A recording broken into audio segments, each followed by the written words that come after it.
बिस्मिल्लाहिर्रहमानिर्रहीम। Dear students, अस्सलाम वालेकुम। इससे पिछले लेक्चर में हमने लॉगरिथम के बारे में पढ़ा था और उसकी लॉगरिथमिक फॉर्म और एक्सपोनेंशियल फॉर्म जो है उसको हमने डिस्कस किया था। तो आज उसी को बेस बना के हम कुछ इसके क्वेश्चंस सॉल्व करेंगे। तो लॉगरिथम की जो डेफिनेशन है उसको यूज़ करते हुए हम मुख्तलिफ अननोन जो है उसकी वैल्यू फाइंड करना सीखेंगे। तो इससे पहले जो हम पिछले लेक्चर में पढ़ चुके हैं, एक्सपोनेंशियल फॉर्म हमने डिस्कस की थी। a raise to power x is equal to y, यानी किसी भी नंबर को हम एक्सपोनेंशियल फॉर्म में लिख सकते हैं। तो a की पावर x जो है वो y के इक्वल होगी। इसमें कुछ एग्जांपल भी मैंने दी थी पिछले लेक्चर में आपको। और फिर इसी स्टेटमेंट को हमने लॉगरिथम की फॉर्म में जो है वो भी लिखना सीखा था कि इसको लॉगरिथमिक फॉर्म में इस तरह लिख सकते हैं। बेसिकली ये दोनों स्टेटमेंट जो है वो इक्वलेंट है, यानी मसावी हैं, एक जैसी हैं। जो मतलब इसका है वही मतलब इसका है, ये इक्वल है। लेकिन ये एक्सपोनेंशियल फॉर्म में लिखी हुई है और ये हमारे पास लॉग की फॉर्म में जो है वो लिखी हुई है। अब इसको थोड़ा सा मैं पिछले लेक्चर में काफ़ी डिटेल से आपको बताया हुआ है। तो अगर आपने मेरा ये लेक्चर नहीं सुना तो डिस्क्रिप्शन में और आई बटन जो है उसमें इसका लिंक दिया हुआ है। तो काइंडली ये आप लेक्चर सुन लें ताकि आपको एक जो बेसिक कंसेप्ट है लॉग के बारे में वो क्लियर हो जाए, और फिर हम उसको यूटिलाइज़ करते हुए मुख्तलिफ क्वेश्चन जो है वो सॉल्व करेंगे। अब इसकी थोड़ा सा मैं डिटेल बता दूं आपको कि log y to the base a is equal to x, इस तरीके से इसको रीड आउट करेंगे। यानी इसका मतलब ये कि y का हमने log लेना है। y का log जो है वो x होगा और बेस उसका a होगा, यानी a बेस है और y वो नंबर है जिसका हमने log लेना है और x वो नंबर है जो उसका log है। तो ये इसके मीनिंग है कि x और y और a जो है वो किस चीज़ को शो करते हैं। तो चलें स्टार्ट करते हैं हम एक्सरसाइज 3.2। तो आज का जो हमारा क्वेश्चन है, क्वेश्चन नंबर 4 है, what replacement for the unknown in each of the following will make the statement true. यानी बेसिकली आपको कुछ पार्ट्स यहाँ पे दिए होंगे, तो वहाँ पे कोई ना कोई अननोन वैल्यू एक आपको दी होगी। तो आपने वो अननोन वैल्यू फाइंड करनी है। वो कहते हैं अननोन वैल्यू जो है उसको फाइंड करें, जो अगर इस स्टेटमेंट में पुट की जाए तो ये ट्रू स्टेटमेंट बनती हो। तो इसका क्वेश्चन का मतलब ये है कि आपने जो भी अननोन है उसकी वैल्यू फाइंड करनी है। अच्छा, अब यहाँ पे तीन तरह से जो है वो अननोन वैल्यू आ सकती है। एक मैंने आपको बताया था लॉगरिथमिक फॉर्म में कि वो नंबर जिसका लॉग हमने फाइंड करना हो, तो यहाँ पे भी अननोन हो सकता है।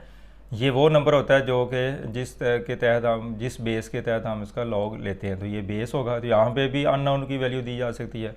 और इक्वल के बाद वो नंबर होता है जो एक्चुअल उसका लॉग होता है, यानी लॉग की जो वैल्यू होगी, यानी 81 का जो लॉग होगा वो यहाँ पे आएगा। तो ये वाली वैल्यू इक्वल के बाद जो है वो बेसिकली किसी नंबर का लॉग होती है, और यहाँ पे जो नंबर लिखा है वो नंबर होता है जिसकी हमने लॉग फाइंड करना हो, और जिस बेस के तहत करना हो वो यहाँ पे लिखा जाएगा। तो जो अननोन है वो लॉग की जो वैल्यू वहाँ पे भी लिखा हो सकता है, जहाँ पे हमने नंबर फाइंड करना है, जो नंबर आपको दिया जाएगा जिसका लॉग निकालना होता है, वहाँ पे भी अननोन की वैल्यू लिखी जा सकती है, और बेस की जगह पे भी लिखी जा सकती है। अब यहाँ पे मैंने दो पार्ट्स जो है वो लिखे हैं। अब यहाँ पे देखें, एल अननोन है, इसकी वैल्यू फाइंड करनी है, और ये किस जगह पे है, इस नंबर के लॉग की वैल्यू पे आया हुआ है। तो इसका मतलब इसकी वैल्यू फाइंड करनी है। और उसके बाद यहाँ पे ए की वैल्यू फाइंड करनी है, तो ये बेस की जगह पे ए मौजूद है। तो इसका मतलब है कि जो अननोन है वो इन तीनों पोजीशन में से किसी पोजीशन पे भी हो सकता है। बहरहाल इसमें टेंशन लेने की ज़रूरत नहीं है।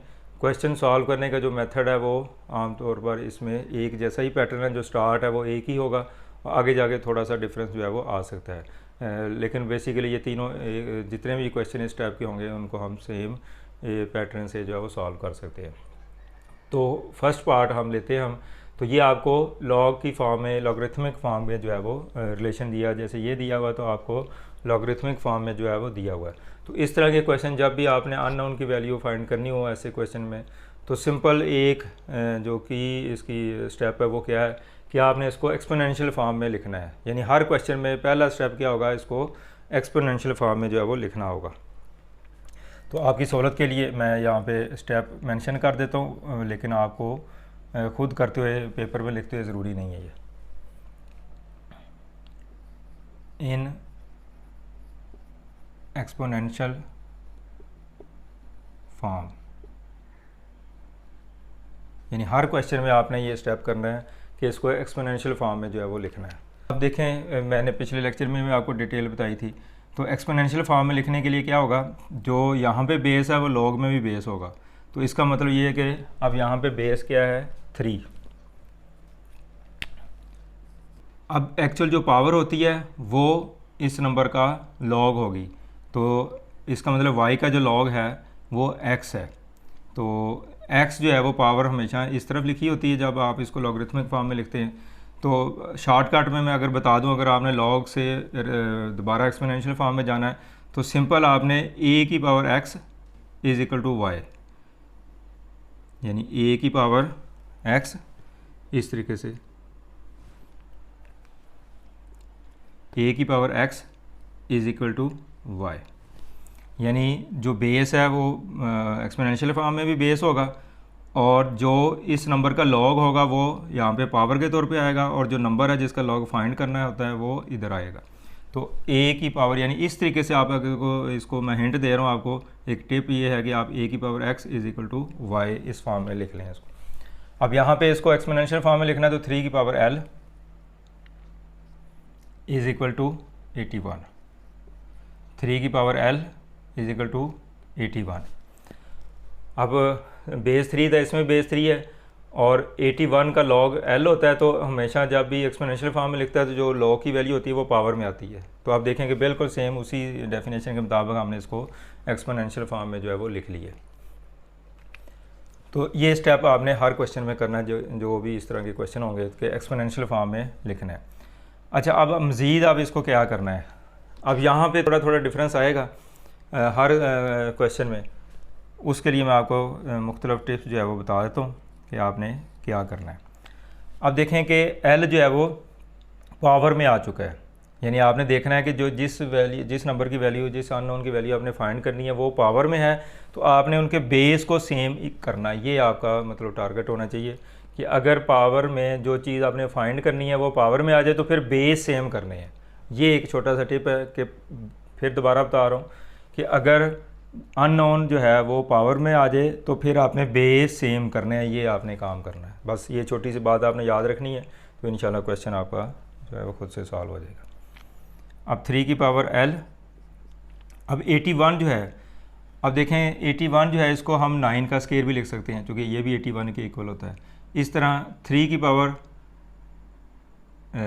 4 ये भी 81 के इक्वल होता है, यानी 9 का स्केयर लिया जाए वो भी 81 के इक्वल है और अगर 3 की पावर 4 ली जाए तो फिर वो भी 81 के इक्वल है। तो अब मुख्तलिफ पॉसिबिलिटीज़ यहाँ पे मौजूद है, लेकिन हमने वो देखनी जो हमें सूट करती होगी। हमने क्या करना है, चूँकि बेस सेम करना है, इधर बेस 3 है तो हमने यहाँ पे इसकी 81 की ऐसी पावर बनानी है कि वो 3 की पावर कुछ बन जाए। तो ये आपका टारगेट होना चाहिए। अब ये 9 की पावर है तो ये हमारे लिए सूटेबल नहीं है, तो 3 की पावर 4 वाला जो है वो ज़्यादा सूट करता है हमें, तो हम ये बनाएंगे। तो हम इसको 3 की पावर 4 लिख सकते हैं, 3 की पावर 4। अब देखें बेस जो है वो सेम हो गए, यही हमारा टारगेट है कि अगर पावर जो अननोन है वो पावर में आ जाए तो बेस हमेशा इक्वल करने हैं, ये आप ज़हन में रखें, यही इसकी टिप है। अब एक नंबर ये है और एक नंबर ये है और इक्वल का साइन यानी उसकी डेफिनेशन के मुताबिक आया हुआ है, तो इसका मतलब ये दोनों नंबर इक्वल है। अब हमने बहुत सारे स्टूडेंट यहाँ पे कंफ्यूज होते हैं, मिसअंडरस्टैंडिंग उनको होती है, वो समझते हैं कि ये 3 और 3 कैंसिल हो जाएगा। तो ये कभी भी 3 और 3 इस तरीके से कैंसिल जो है वो नहीं हो सकता। इसके लिए हम इसको कंपेयर करेंगे, मैं यहाँ पे लिख भी देता हूँ, कंपेयरिंग बोथ साइड्स। अब कंपेयर कैसे करना है, चूँकि ये और ये इक्वल का साइन आया हुआ, इसका मतलब ये इक्वल है। अब बेस भी सेम है दोनों का, इसका मतलब ये कि फिर पावर भी सेम होगी, यानी L की वैल्यू 4 होगी तो फिर ये इक्वल होगा। अब इनके इक्वल होने का चांस क्या कैसे हो सकता है कि बेस भी सेम है, तो इट मीन्स, और वैसे ये दोनों नंबर भी सेम है, इक्वल का साइन है, इसका मतलब ये इक्वल तो है। तो फिर हम कंपैरिजन करेंगे कि L की वैल्यू क्या होगी, 4 होगी, तो फिर ही ये इक्वलिटी जो है वो पॉसिबल है। तो L इज़ इक्वल टू 4।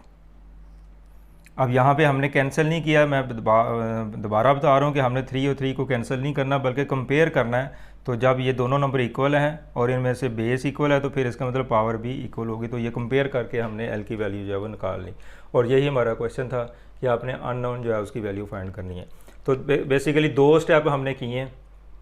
एक तो ये कि इसको एक्सपोनेंशियल फॉर्म में लिखना है, ये हर क्वेश्चन में होना है, और जो दूसरा स्टेप है वो हर क्वेश्चन में थोड़ा थोड़ा डिफरेंट हो जाएगा, यानी वो इसकी पोजीशन पे होगा कि जो अननोन है वो कहाँ पे मौजूद है। अगर इधर मौजूद है तो उसका क्वेश्चन हल करने का मेथड जो है वो और होगा, अगर एल इधर मौजूद है अननोन तो फिर उसका मेथड थोड़ा डिफरेंट हो सकता है, और अगर एल इधर मौजूद है यानी अननोन यहाँ पे है तो फिर उसका मेथड जो है वो डिफरेंट हो सकता है। तो बेसिकली 3 इसके जो पॉसिबल मेथड्स हैं वो होंगे उसकी पोजीशन के लिहाज से।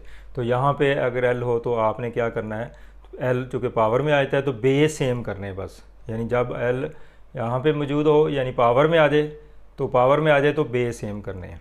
अब हम चलते हैं दूसरे क्वेश्चन की तरफ। पहला स्टेप इसमें वही है जो इधर किया आपने, स्टेप 1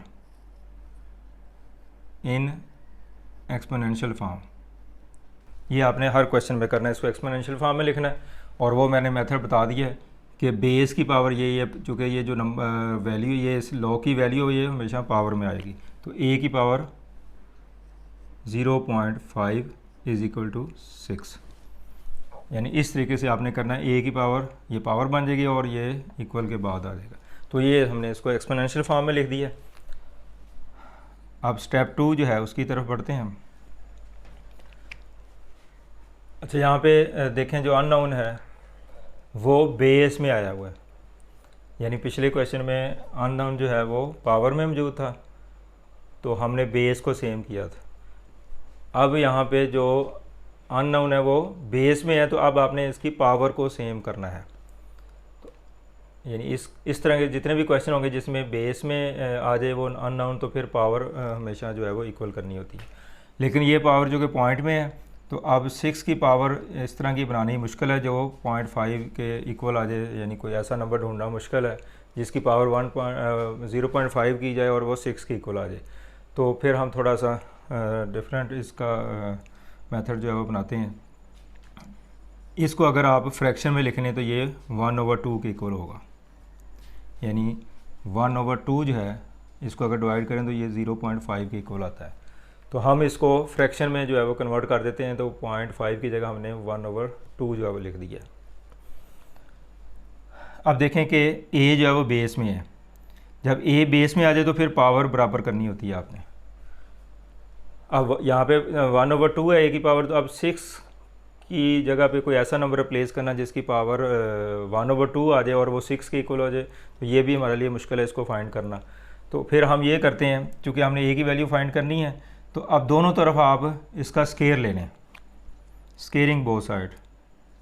अब इधर भी स्केयर ले लिया हमने और इस तरफ भी स्केयर ले लिया। अब 2 और 2 ये कैंसिल हो जाएगा, ए की बेस की 2 पावर हो तो आपस में मल्टीप्लाई होती है, यानी 1/2 को 2 से मल्टीप्लाई करेंगे तो ये 1 आ जाएगा। तो इधर बचेगा ए और इधर 36। अच्छा, ये क्वेश्चन थोड़ा सा डिफरेंट नेचर का है, तो इसमें हमने जैसे इसका स्केयर लिया है तो इधर सिर्फ सिंपल ए रह गया, यानी यहाँ पे कोई पावर मौजूद नहीं है, अगर ना हो तो 1 है, और इधर 36 आ गया। तो अब मज़ीद इसको सॉल्व करने की ज़रूरत नहीं है, ये ऑलरेडी हमारे पास ए की वैल्यू जो है वो फाइंड होगी। तो जस्ट हमने पावर बराबर करने की कोशिश की है तो हमारे पास डायरेक्ट आंसर ही आ गया, हमें मज़ीद कंपैरिजन करने की ज़रूरत नहीं है, चूँकि इधर ए की पावर 1 आ गई है तो इट मीन्स कि ये ए की वैल्यू जो है वो निकल आई है। अगर ए की वैल्यू यहाँ पे अभी भी कुछ मौजूद होती तो फिर हम इसको भी कोई सॉल्व करते और पावर को बराबर करने की कोशिश करते। तो ये हमारे पास ए की वैल्यू जो है वो 36 जो है वो निकल आई है। इट मीन्स कि यहाँ पे log 6 is equal to 0.5 to the base A. अब बेस इसमें क्या है, 36 बेस होगा, और इस क्वेश्चन में लॉ की वैल्यू क्या होगी, 4 होगी। तो इस तरीके से ये सिंपल छोटे छोटे से क्वेश्चन है और शॉर्ट क्वेश्चन के लिहाज से बहुत ही इंपॉर्टेंट है। अक्सर इनमें से लाजमी 2 नंबर का क्वेश्चन आता है, तो ये छोटे छोटे क्वेश्चन जो है वो आप इनको ज़रूर करें। तो उम्मीद है कि ये आज का ये जो कंसेप्ट है वो आपको क्लियर होगा। अब मज़ीद मैं आपको बाकी क्वेश्चन भी इसके करवाता हूँ, 2 पार्ट और हैं तो उसको भी हम डिस्कस कर लेते हैं। अब नेक्स्ट जो है वो पार्ट 3 है इसका, log n to the base 5 is equal to 2, यानी n कोई नंबर है जिसका log 2 है बेस 5 के तहत जो है। अब देखें इसमें n जो है वो उस नंबर की जगह पे आ गया जो जिसका हमने log फाइंड करना होता है। अब क्या करना है, पहला स्टेप इसको एक्सपोनेंशियल फॉर्म में लिखना है जैसे पिछले क्वेश्चन में किया आपने। तो एक्सपोनेंशियल फॉर्म में लिखने के लिए जो सिंपल मेथड आपको एक टिप दी है मैंने, तो 5 की power 2 is equal to n। अब n की वैल्यू जो है वो हमने फाइंड करनी है। अच्छा, अब ये क्वेश्चन जो है थोड़ा सा डिफरेंट नेचर का इसलिए आ गया कि यहाँ पे जो अननोन है वो यहाँ पे मौजूद है। तो जब हमने इसको एक्सपोनेंशियल फॉर्म में लिखा है तो यहाँ पे सिर्फ अननोन रह गया और इधर दूसरे नंबर है और उसकी कोई पावर है। इसका मतलब यहाँ पे कोई पावर नहीं है, यानी n जो है वो इसकी वैल्यू फाइंड करने के लिए आपने डायरेक्ट बस इसको सिंप्लीफाई करना, तो आपके पास n की वैल्यू जो है वो निकल आएगी। यानी यहाँ पे इसको कंपेयर करने की या पावर इक्वल करने की ज़रूरत नहीं है। तो जस्ट इसको आप क्या करें, स्क्वायर ले लें इसका, तो ये बनेगा 5 की पावर 2 जो है वो 25 इज़ इक्वल टू n। तो n इज़ इक्वल टू 25। अब ये भी बड़े सिंपल वे में जो है वो हमने सॉल्व कर लिया कि एक्सपोनेंशियल फॉर्म में लिखा है और पावर को सिंप्लीफाई किया तो हमारे पास n की वैल्यू जो है वो निकल आई है। अब क्वेश्चन नंबर 4 जो है इसका फोर्थ पार्ट, ये थोड़ा सा डिफरेंट आपको दिया हुआ है। ये ऑलरेडी जो है वो आपको एक्सपोनेंशियल फॉर्म में दिया हुआ है, यानी ये लॉगरिथमिक फॉर्म में नहीं है बल्कि एक्सपोनेंशियल फॉर्म में है। तो इसमें स्टेप 1 आप क्या करेंगे, ये थोड़ा सा डिफरेंट है क्वेश्चन, तो इसमें आप इसको लॉगरिथमिक फॉर्म में जो है वो चेंज करेंगे यानी इस क्वेश्चन को आप लॉगरिथमिक फॉर्म में हम कन्वर्ट करेंगे और उसके बाद जो है वो p की वैल्यू जो है निकालेंगे। तो लॉग, अब यहाँ पे जो बेस है वो लॉग का भी बेस होगा, ये आपको ऑलरेडी बता चुका हूँ। उसके बाद ये जो पावर होती है ये असल में इसका 40 का लॉग होती है और लॉग की वैल्यू हमेशा इक्वल के बाद लिखते हैं। जैसे इधर मैंने बताया था आपको कि जो नंबर जिसका लॉग फाइंड करना हो वो जब एक्सपोनेंशियल फॉर्म में लिखते हैं तो उसको इक्वल के बाद जो है वो लिखा जाता है। तो बाकी नंबर कौन सा रह गया आपका 40। अब आप इसको चेक करना चाहते हैं कि क्या आपने ये स्टेप सही किया है, तो आप इसको दोबारा एक्सपोनेंशियल फॉर्म में लिख के देख लें। वो आपको तरीका बताया हुआ 10 की power p is equal to 40, तो वही चीज़ वापस आ रही है। तो इसका मतलब ये एक्सपोनेंशियल फॉर्म से हमने लॉगरिथमिक फॉर्म जो है वो बिल्कुल सही लिख ली है। अब नेक्स्ट जो है स्टेप 2 में हम इसको क्या करना है, सिंप्लीफाई करेंगे अब। अच्छा, ये क्वेश्चन जो है टोटली थोड़ा सा डिफरेंट है। दो तरीक़ा से इसको हल कर दिया। एक तो लॉगरिथमिक फॉर्म में मैंने लिख दिया इसको इस तरीके से, एक ये भी हो सकता है आप दोनों तरफ अलग अलग लॉग ले लें तो उस तरीके से भी इसको फाइंड किया जा सकता है। तो अब लॉग 40 टू द बेस 10, अभी ये हमारा टॉपिक जो है वो हमने डिटेल से इसको डिस्कस करना है कि बेस 10 के तहत हम किसी नंबर का लॉग कैसे फाइंड कर सकते हैं। ये इंशाल्लाह हमारा नेक्स्ट लेक्चर होगा, तो उसमें हम डिटेल से पढ़ेंगे। तो इसमें वही चीज़ हमने यूज़ करनी, चूँकि ये पावर की फॉर्म में लिखने से हमारी बात जो है वो नहीं बन रही जैसे पिछले क्वेश्चन किए, तो थोड़ा सा ये डिफरेंट नेचर का क्वेश्चन है। तो यहाँ पे हम क्या करेंगे, 40 का लॉग लेंगे बेस 10 के तहत। तो आम तौर पर बेस 10 के तहत जो लॉग लिया जाता है उसको हम कॉमन लॉग कहते हैं, और यही हमारी आम ज़िंदगी में या इस चैप्टर में जो है वो हम यूज़ करेंगे। आपका जो सिलेबस में नेचुरल क्या कहते हैं इसको, कॉमन लॉग जो है वो लेना सिखाया जाएगा आपको। तो कॉमन लॉग जो है वो बेस 10 के तहत होता है। तो इसके लिए एक तो हम लॉग टेबल भी यूज़ कर सकते हैं, वो इंशाल्लाह अगले लेक्चर्स में आपको डिटेल बताऊंगा कि लॉग टेबल कैसे यूज़ किया जा सकता है किसी नंबर का लॉग फाइंड करने के लिए। तो दूसरा मेथड है इसका, कैलकुलेटर से भी आप इसको कर सकते हैं। तो मैं वो आपको सिखा देता हूँ कि आपने 40 का लॉग लेना बेस 10 के तहत। तो आपका जो कैलकुलेटर है इसमें ये एक की है, इसके ऊपर लॉग लिखा हुआ है LOG, तो ये बेस 10 के तहत आपको वैल्यू बताएगा। तो अब आपने लॉग वाला बटन प्रेस करना है और उसके बाद जिस नंबर का लॉग लेना है वो लिखेंगे 40, यानी लॉग वाला बटन प्रेस किया और उसके बाद मैं लिखने लगा इस पर 40 और फिर इक्वल, यानी लॉग 40। ये मैं चीज़ लिख चुका हूँ।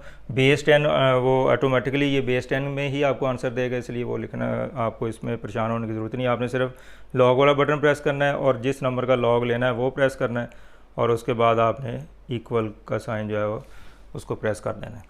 तो ये 1.6020, यानी p की वैल्यू क्या आएगी, इस सारे की वैल्यू क्या आई है 1.6020। आगे कुछ डिजिट्स और भी मौजूद है इसमें, लेकिन आप बेहतर है कि पॉइंट के बाद यानी 4 डेसिमल पॉइंट तक इसका आंसर जो है दे दें, यानी पॉइंट के बाद 4 डिजिट जो है वो काफ़ी होते हैं। तो इसमें 5वां डिजिट जो है वो 5 है, इज़ इक्वल टू p, यानी इसकी वैल्यू हमने निकाली कैलकुलेटर से, ये आ गई। अब आपने आंसर जो है वो 4 डिजिट तक देना है। तो अब हम इसको राउंड ऑफ करेंगे। तो अगर आपके पास ज़्यादा डिजिट मौजूद हों पॉइंट के बाद, तो आपने जितने डिजिट तक आंसर देना है तो उसके बाद बाकी जो रिमेनिंग डिजिट है उसको आपने रिमूव करना होता है, एलिमिनेट करना है। तो इसका तरीकाकार ये है कि 1.602, अब जिन नंबर तक आपने आंसर देना, यहाँ तक आपने आंसर देना, तो अगला नंबर 5 या 5 से ग्रेटर हो तो फिर हम पिछले नंबर को एक नंबर जो है उसकी वैल्यू बढ़ा देते हैं। तो ये 0 है तो इसको 1 कर देंगे और बाकी नंबर अगले जो है वो डिलीट कर देंगे। यानी जहाँ तक आपने आंसर देना है जितने डेसिमल प्लेस तक, तो उसके बाद अगला नंबर आपने देखना, अगर वो 5 से लेस है तो आप जस्ट उसको वैसे ही इग्नोर कर देंगे। अगर वो 5 हो या 5 से ग्रेटर हो तो फिर उसको इग्नोर तो करेंगे लेकिन उससे पिछले नंबर को 1 बढ़ा देंगे। तो इसको राउंड ऑफ करना कहते हैं। तो मैथमेटिक्स में अक्सर इन चीज़ों से हमें वास्ता पड़ता है। तो राउंड ऑफ हम जो है वो इसको करेंगे तो ये वैल्यू हमारे पास आ गई है।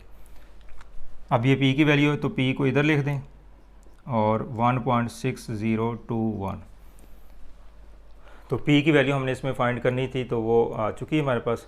लेकिन ये क्वेश्चन इनसे थोड़ा सा डिफरेंट है, चूँकि इसमें पावर वगैरह ऐसी हैं जिसको हम इस मेथड से जो है वो सॉल्व नहीं कर सकते। तो हम इसका डायरेक्ट जो है वो लॉग ले लेते हैं बेस 10 के तहत अगर है। तो अगर बेस 10 ना होता तो फिर हम इसको किसी तरीके से, जैसे अभी ये क्वेश्चन किए तो उसी मेथड से करना पड़ेगा। लेकिन चूँकि बेस 10 है तो बेस 10 में आपको सहूलत है कि आपके कोर्स का ये हिस्सा है और आपका कैलकुलेटर भी बेस 10 में आपको आंसर जो है वो इजीली दे देता है। तो इसलिए हमने इस क्वेश्चन को वैल्यू लॉग की डायरेक्ट फाइंड करके जो है वो सॉल्व कर लिया। तो थोड़ा सा डिफरेंट क्वेश्चन, यानी इस क्वेश्चन में 2 पार्ट अभी आपने डिस्कस किए हैं, पार्ट 4 और पार्ट 2 जो अभी मैंने करवाया था। ये दोनों थोड़े से डिफरेंट हैं और पेपर में अगर आ जाएँ तो अक्सर बच्चे इसमें कंफ्यूज हो जाते हैं। तो इनको ज़रा अच्छी तरीके से देख लें कि कैसे किए। तो आज का जो टॉपिक है वो हमारा कंप्लीट हुआ। तो हमने आज के लेक्चर में पढ़ा है कि जो एक्सपोनेंशियल फॉर्म है या लॉगरिथमिक फॉर्म है उसको किस तरह यूज़ करके हम मुख्तलिफ अननोन जो है उसकी वैल्यू फाइंड कर सकते हैं। तो उम्मीद करता हूँ कि आज का लेक्चर आपको समझ आया होगा। तो काइंडली इसको अपने दोस्तों के साथ भी शेयर करें ताकि बाकी दोस्त भी आपके मुस्तफ़ीद हो सकें। अल्लाह हाफिज़।